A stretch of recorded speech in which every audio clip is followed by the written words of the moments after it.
자, 그럼 세 번째 주제 6조라고 아까 적었고 크게 보면 배상 책임자 이렇게 적을 수도 있죠.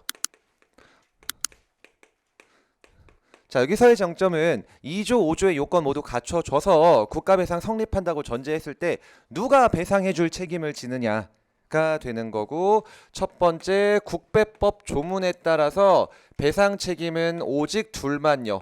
국가와 지자체만 배상 책임을 지죠. 따라서 공공단체는 빠져 있는 거예요. 그러니까 지자체를 제외한 공기업 등의 공공단체는. 따라서 우리가 아까 보신 것처럼 LH 행정주체라는 말은 마치 국가 지자체랑 같은 지위다 그 말이잖아요. 그럴지라도 LH는 국가배상 책임을 지지 않아요. 왜냐? 국가 지자체가 아니니까. 따라서 아까 보신 여기 그림을 그려볼게요. 국가가 있고 LH가 있고 LH의 직원이 대집행을 잘못해가지고 국민에게 피해를 발생시켰을 때 요렇게 2조나 5조로 갈 수는 없죠. LH가 공무원이 아니니까. 두 번째, 그럼 이렇게 LH한테 2조, 5조 갈 수 있냐? 그것도 못 가죠. 왜냐? LH는 국가나 지자체가 아니니까. 그럼 뭘로 가야 되냐? 그냥 민사로 가야 되죠. 이게 우리가 아까 보셨던 사장님 책임이 여기서 이제 나오는 거예요. 그래서 LH한테 민사로 가라. 그리고 이 그림은 바로 또 사용할 거니까 일단은 잠깐 내버려 두고요.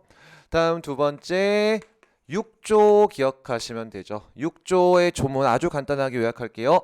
사무 귀속 주체랑 비용 귀속 주체가 다르네. 누구도 책임져라. 너도 책임져라. 정확하십니다. 결국 둘 다 모두 책임 있다는 것이 바로 6조 조문이죠. 가장 리딩 케이스가 되는 판례 하나만 기억하시면 되는데요. 자, 지방자치단체가 신호등을 설치해가지고 그 관리하는 업무를 교통질서를 담당하는 지방경찰청장한테 맡겼다라고 해볼게요. 그래서 경찰에 맡겼다. 이렇게 자기네 업무를 남한테 맡기는 걸 무슨 사무라고 부르나요? 기관 위임 사무라고 부르죠. 이렇게 기관 위임을 했고, 이런 기관 위임이 있었을 때 그 사무가 누구 사무냐? 지자체 사무잖아요. 그거를 사무 귀속 주체 이렇게 부르죠. 그 사무의 주인은 너다 그 말이에요. 그래서 지자체는 사무 귀속 주체가 됩니다. 그리고 이 경찰청 소속의 경찰 공무원이 신호등 관리를 잘하지 못한 과실로 피해자가 생겼다.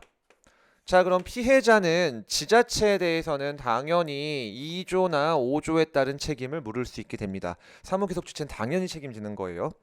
자, 문제는 이 경우에 국가도 결론적으로 배상 책임 있죠? 왜요? 경찰 공무원한테 월급은 누가 주니까? 국가가 주니까. 경찰 공무원은 지방직 공무원 개념이 없죠. 따라서 경찰한테 월급을 주는 국가, 네가 바로 돈 쓰는 놈이니까 돈 쓰는 너는 6조에 따라 비용 부담 주체로서 책임을 져라. 너희 둘 다 책임진다 그 말이에요. 물론 이중으로 받을 수 있다는 말은 아니고 한쪽한테 받으면 나머지는 소멸되게 되겠죠. 자, 그럼 이런 사례 또 생각해 볼게요. 국가가 지자체장에게 기관임을 합니다. 지금이랑 거의 구조는 똑같죠. 그럼 너는 사무 귀속 주체가 되는데 이 지자체 소속 공무원이 일하다가 뭐 국민한테 피해를 줬다라고 해볼게요. 요거는 당연한데 요렇게 6조에 따라 책임을 물을 수 있을 것인가? 물론 지자체장한테 손해배상 책임을 묻는 건 아니고 지자체한테 물어야 되죠. 자, 뭐가 문제되냐면 여러분, 국가가 지자체한테 일 맡길 때요, 기관임 할 때 공짜로 맡길까요? 돈 줄까요? 돈 주고 맡기죠. 이 업무 처리에 들어가는 경비를 실질적으로 내부적으로 지급을 합니다. 그럼 실질적으로 돈을 쓰는 주체는 누군가요? 대한민국 돈을 가지고 지자체가 일을 하는 거니까 비용을 실질적으로 부담하는 거는 지자체가 아니고 대한민국이에요. 비용의 궁극적이고 실질적인 부담자입니다.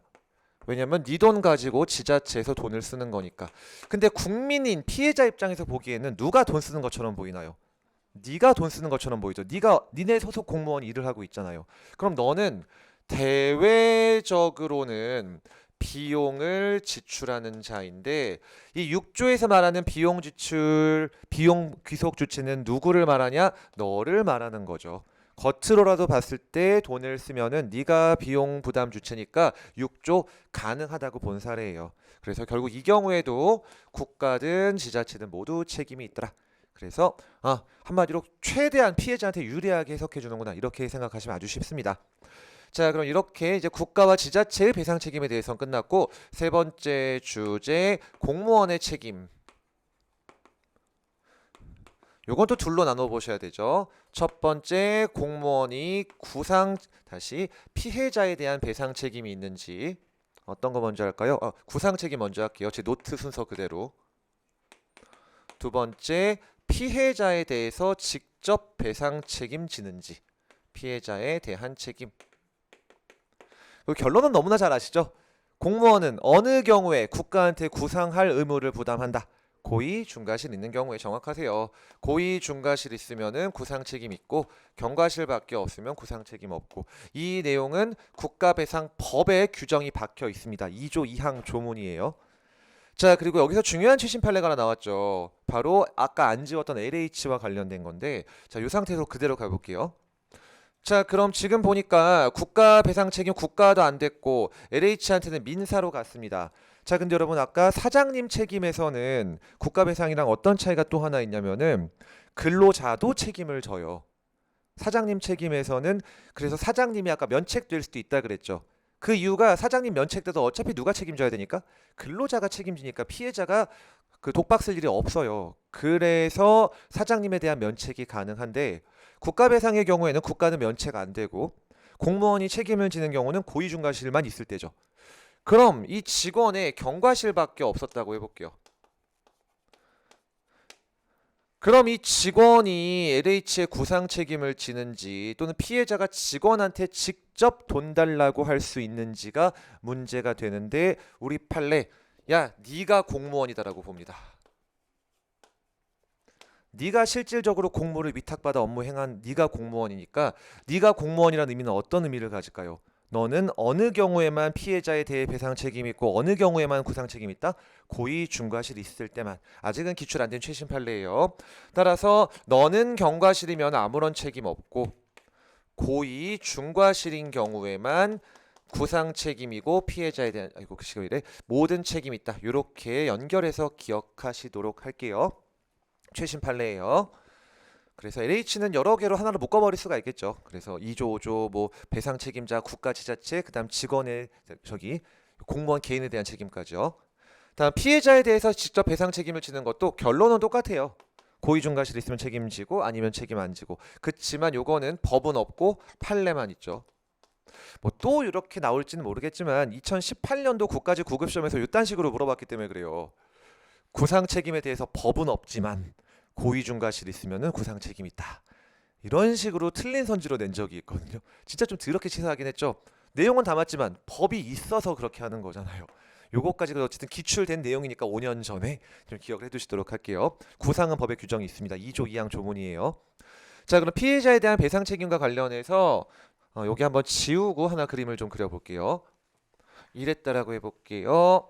대한민국이 있고 공무원이 있고 피해자가 있는데, 참고로 작년에 기출된 내용입니다. 너한테 경과실밖에 없었다.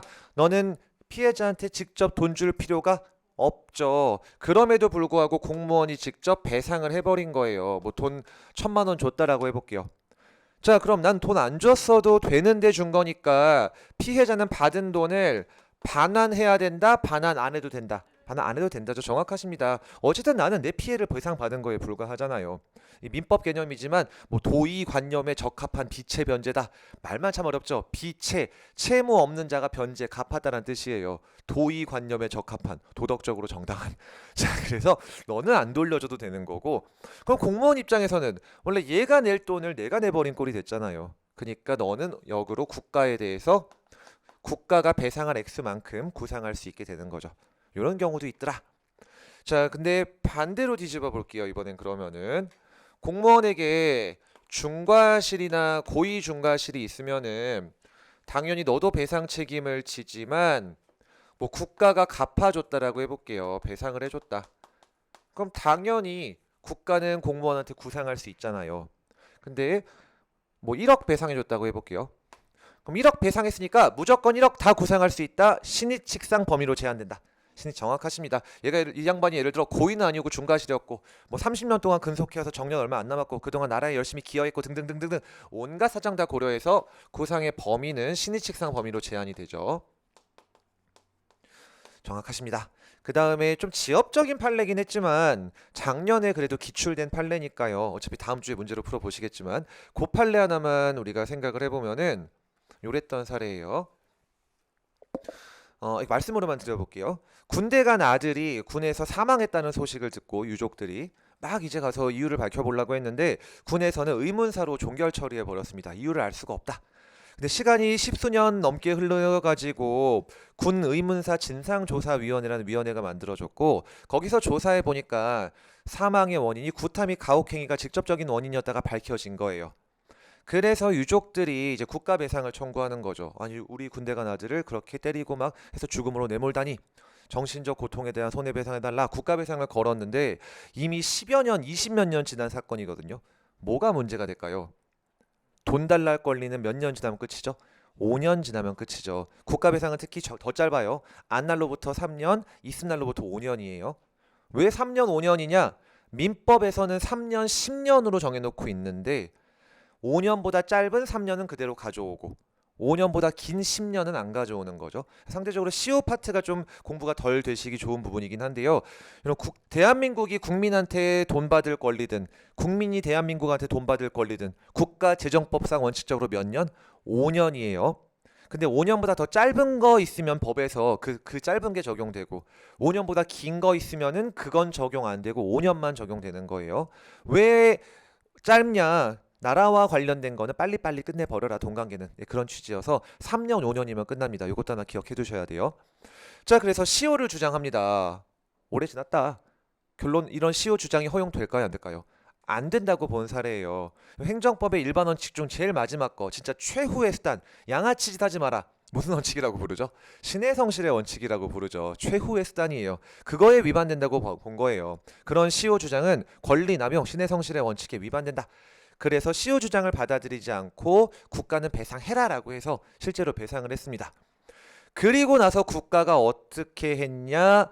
그런 구타 가혹행위로 사망한 사실을 고의적으로 은폐한 중대장한테 구상 걸고 그 은폐 지시를 받은 쏘가리 소위한테도 구상을 걸었던 거거든요.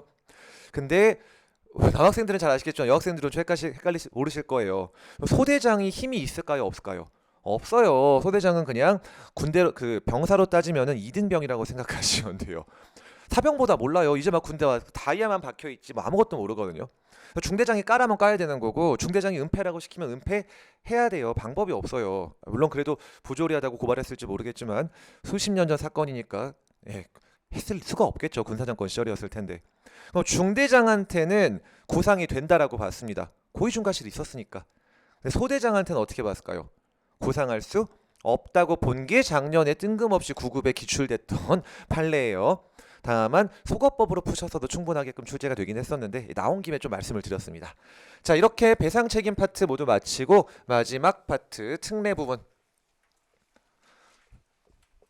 자 여기서는 가장 핵심 포인트가 이중배상 금지죠. 국가배상법상 다양한 특례. 자, 근데 짜잘한 것들도 좀 볼게요. 첫 번째 배상심의회라는 곳에다가 항상 발음이 잘 안 되더라고요. 이게 배상신청이라는 걸 할 수도 있는데 배상심의회에다가요. 이거 꼭 해야 된다. 그냥 네가 하면 하고 싶으면 하고 안 해도 된다. 선택적 수단이에요. 임의적 권리예요. 그러니까 꼭 돈 많이 들게 법원으로 소송 갈 거 없고 배상심의회에다가 배상 신청해도 됨. 두 번째, 배상 신청했더니 5천만 원 갚아라 이렇게 인용 나왔다고 해볼게요. 근데 난 1억 받고 싶다. 그럼 일단 5천 받고 나머지 5천 소송 거는 거 문제 있다? 없다? 전혀 없다. 이 배상심의위원회의 결정은 아무런 구속력이 없어요. 되게 자잘한 내용이지만 그래도 종종 나옵니다. 두 번째, 국배법에서는 3조인가 4조에서 이런 기준에 따라 국가배상해줘라라는 어떤 배상 기준을 정하고 있습니다. 판사가 여기에 구속될까요? 참고도 안 할까요? 참고도 안 물론 법상으로 참고하겠지만 실무상으로 참고도 안 한다고 보시면 돼요. 전혀 구속력이 없어요. 워낙에 옛날에 만들어진 내용이기도 하고 전혀 참고할 만한 내용이 없습니다. 조문 봐더라도. 그래서 구속력 전혀 없다. 그 다음 세 번째가 가장 중요한 이중배상 금지죠. 물론 기본적인 개념은 아실 거예요. 이중 배상 금지. 말로만 들으면 되게 정당해 보이죠. 더블로 배상받으면 안 된다. 그렇지만 직설적으로 말하면 어떻게 표현하죠? 보상금 먹고 떨어져라라는 조문이죠. 왜요? 내가 실제로 어떤 군인이 전투 훈련 중에 진짜로 예를 들어 뭐 지뢰를 밟아서 다리를 잃어서 실제로는 한 5억 원 상당의 손해가 발생했을지라도 보상금 5억 줄까요? 안 주거든요. 훨씬 낮게 책정돼 있기 때문에 보상금 먹고 추가적인 배상 청구 못해가 바로 이중 배상 금지죠. 전형적인 진짜 악법인데 이런 악법이 왜 있냐? 헌법에 근거가 있기 때문이라 그랬죠. 옛날에 이렇게 법으로 만들어 놨더니 위헌 결정 때리니까 이 새끼들 봐라, 헌법으로 만들면 못 깨기겠지, 헌법으로 만들었다라고 했잖아요. 그래서 국가배상법은 위헌 시비가 끊이지 않았지만 결론적으로 합헌이에요. 헌법에 똑같은 조문이 있어서 바꾸려면 방법은 하나, 헌법을 바꾸는 수밖에 없다. 이건 좀 잘 안 나오는 거고. 그럼 이중배상 금지가 적용되는 대상은 누구냐? 법 조문에 나와 있는 그대로 군인, 군무원, 경찰, 그다음 또 하나의 군인인 예비군 이렇게죠. 그래서 군인, 군무원, 예비군 플러스 경찰. 그리고 은근히 최근에도 7급 시험에서 한번 나온 적이 있습니다, 여러분. 공익근무요원. 남학생들은 틀리실 수 없는 판례긴 해요. 군인일까요, 아닐까요? 아니에요. 공익근무요원은 그냥 행정부, 지자체 소속 또는 뭐 어디 국가직이든 어쨌든 간에 국방부 소속의 현역 군인이 아니에요. 따라서 이중배상 금지 안 되고, 다음에 전투경찰 순경이라고 부르거든요. 옛날에 현역으로 갔다가 몸 좋으면 끌려가는 군인이었습니다. 시위 막는 군인이었는데 현역 군인 신분이었어요. 너는 금지된다. 다음 마지막 경비교도대원. 우리 한국사의 기훈쌤께서 이걸로 나오셨죠. 법무부 소속이에요. 교도행정 담당하는. 군인이 아니죠. 그러니까 이중배상 금지되지 않아요. 한마디로 군과 관련되면 금지되는 안 좋은 거예요. 군인, 군무원, 경찰, 공무원, 향토, 예비군. 전투, 경찰, 순경. 전경은 내면 안 되죠. 지금 있지도 않은 군인인데. 어쨌든 이렇게 네 가지 정도 생각하시면 되는 거고. 다음 두 번째. 그럼 법조문상으로는 전투 훈련 또는 그와 뭐 관련 그에 준하는 뭐 직무 집행했을 때 사망했다든지 뭐 다쳤다든지 이런 경우에 이중배상 금지된다라고 했는데, 그런 전투 훈련뿐만이 아니라 그냥 통상적인 일반 직무 행위에 있어서도 이중배상 금지가 적용될 것인가, 이 사례만 기억하시면 되죠. 교통경찰관이 낙석사고 일어난 지역에 교통정리를 위해서 출동하다가 낙석에 차가 깔려서 사망했다. 전투훈련이랑은 아무 상관없죠. 교통정리잖아요. 그래도 결론 보상금 먹고 떨어져라. 그래도 적용된다예요. 매우 안 좋은 판례죠. 실제로 보상금밖에 못 받았던 판례가 될 거고요. 그러니까 이런 일반적인 직무집행 행위에 있어서도 이중배상은 금지된다고 널리 해석을 해버렸습니다. 다음에 세 번째, 이중배상은 개념 자체가 if 네가 보상받을 수 있으면은 너는 민법이나 국배법에 따라 배상 청구하지 못한다는 조문이거. 이 내용이 바로 이중배상 금지거든요. 그럼 이 법 조문 요건을 해석해 보면은 보상받을 수 있어야만 배상을 못 받습니다. 그럼 대체 보상의 범위가 또 어디까지냐가 문제가 되는 건데, 최신 판례 때문에 19년 판례 정도거든요. 하나 기억하실 게, 이 보상에 들어가는 대표적인 이그젬플들이 뭐 국가유공자 예우법, 뭐 군인연금법, 뭐 독립유공자 예우법, 이런 것들에서 보상금 정하고 있으면 그게 다 대표적인 예들이에요. 뭐 군인, 뭐 국가유공자, 독립 뭐 유공자, 이런 것들이 다 여기에 포함되는 예들입니다. 그치만 요게 최신 판례죠. 경찰 공무원이 공무원 연금법에 따라 요양급여를 받았다. 다쳐가지고. 그럼 요양급여 받았으니까 배상 청구 못하냐? 아니라고 본 거예요. 공무원 연금법상의 요양급여는 여기 있는 보상이 아니라고 봤습니다. 단순한 사회보장적 성격을 갖는 거에 불과하다고 봤기 때문에 요양급여도 받고 배상도 받을 수 있다라고 본 사례예요. 그 이중배상이 가능하다고 본 사례죠. 그 다음 마지막 요것도 판시된 이유로 주구장창 나오는 경우죠. 자, 보상 받으면은 배상 청구할 수 없는데 어땠던 사례인가요? 그럼에도 불구하고 배상을 받아버렸습니다. 배상 청구했더니. 그러니까 주면 안 되는데 준 거죠, 그냥. 담당 부처에서 실수해가지고. 그 다음에 보상 청구했면은 보상을 거부할 수 있냐 없냐. 결론적으로 보상 청구하는 거 가능하다라고 보죠. 엄청나게 자주 나오는 판례죠. 왜요? 법이 배상 청구만 못한다라고 했지. 배상 받았다고 보상 못 한다고 한 적은 없으니까. 이래저래 아무튼 여기는 처음 만들어질 때부터 개판이어서 계속 개판이 가고 있는 거죠. 요 판례도 기억해 두시고요. 그다음 마지막 이중배상에서의 마지막 문제인 구상의 문제. 이렇게 정리해 볼게요. 자, 국가가 있고 군인 A가 있고 운전자였죠. 그다음 군인 B가 있죠. A가 운전하는 군 차량의 동승자였습니다. 그리고 군인 A랑 같이 교통사고를 낸 민간인이 있었죠. 얘네 둘이 과실로 인해서 교통사고를 내버린 탓에 이 사람이 다친 거예요. 군인 B가. 자, 이런 경우에는 공동 불법행위가 통상 성립한다고 합니다. 니네 둘이 잘못해서 운전을 잘못한 바람에 얘가 다쳤잖아요. 자, 그럼 군인 B 입장에서 한번 생각해 볼게요. 군인 B는 군용 차량을 타고 업무를 집행하던 중에 다쳐버렸습니다. 그럼 대한민국에 대해서 국가배상 책임을 물을 수 있냐? 결론 안 되죠. 왜요? 군인이 근무 중에 다쳤으면 당연히 어떤 급여가 지급될 테니까 보상금이 지급될 테니까. 그래서 너는 보상이 가능하기 때문에 그거 받고 끝나야 되지 국가배상을 청구하진 못하게 되는 거예요. 다음 두 번째, 군인 A한테는 청구할 수 있냐? 여기 경과실밖에 없었던 경우라고 가정할게요. 그럼 당연히 청구 못하죠. 경과실밖에 없으니까. 자, 요랬던 상황입니다. 근데 어쨌든 그래서 이 군인 B가 민간인한테 그래서 소송을 걸었겠죠. 여긴 못 거니까. 그래서 민간인한테 1억 갚아라 라고 소송을 했고, 그래서 민간인이 1억을 다 갚아준 거예요. 얘한테 최종적으로 발생한 손해가 1억 원이었다고 해볼게요. 자, 근데 문제는 얘네들의 과실 비율이 예를 들어 50대 50이었다고 해볼게요. 50%, 50%. 내부적으로는 5천만 원씩만 갚으면 되는 거였죠. 근데 소위 부진정 연대채무라는 민법의 성격상 피해자 입장에서는 니네 내부적으로 몇 퍼센트 잘못했는지 뭐 관심 있나요? 없죠. 그건 속된 말로 니네끼리 심하게 할 문제고, 내 입장에서는 니네들 중 누구라도 나한테 전액 갖고 와라 라고 하는 거예요. 그래서 민간인 상대로도 1억 청구가 가능하고, 그래서 1억을 갚아버린 거죠. 그럼 이제 우리가 민간인이 돼볼게요. 1억 갚은 다음 끝나면 안 되겠죠. 왜 5천 받아야 되잖아요. 지금 난 원래 5천밖에 잘못 없었는데. 그래서 5천을 구상하려고 했더니 얘한테는 못할 것 같아요. 얘가 경과실밖에 없으니까 직접 책임이 없잖아요. 넌 완전 나가리거든요. 처음부터. 그래서 요렇게 대한민국한테 구상할 수 있겠는가가 문제가 된 거죠. 그리고 대법원과 헌재의 판단이 여기서 갈리게 되죠. 대법원은 구상된다 안 된다? 안 된다. 왜요? 국가가 이중배상 금지에 따라 이 군인 B에 대해서 국가배상 책임을 지지 않는 이상 뭐도 없다? 구상 책임도 없다라고 봐버리는 거예요. 그럼 얘는 어떻게 할까요? 민간인 나머지 5천만 원은 그냥 어쩔 수 없다예요.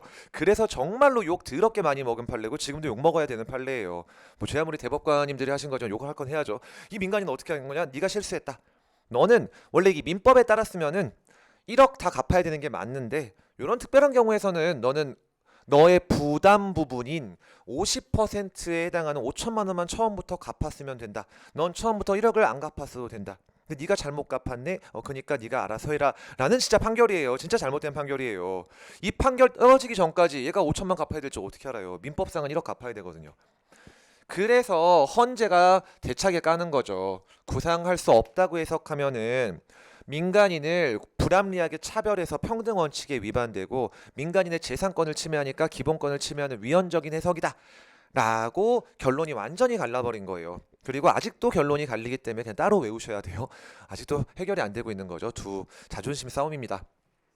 물론 실제로 이 민간인은 그래서 어떻게 뭐 헌재에서 이겼으니까 그 구제 받았을까요?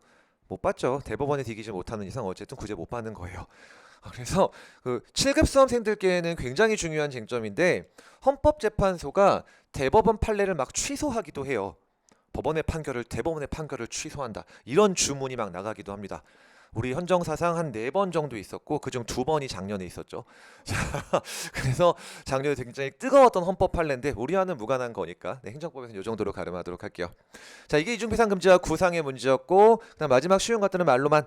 자, 생명, 신체에 따른 손해배상 받을 권리는 양도 압류할 수 있다 없다? 없다. 어떤 최소한의 생존권 보장을 위해서 양도도 안 되는 거예요. 즉 내가 넘기고 싶어도 못 넘긴다예요. 그 다음에 뭐 시효는 아까 말씀드린 대로 3년, 5년. 시효는 좀 기억해 두셔야 됩니다. 자, 이렇게 보시면은 국가 배상은 마쳤고요.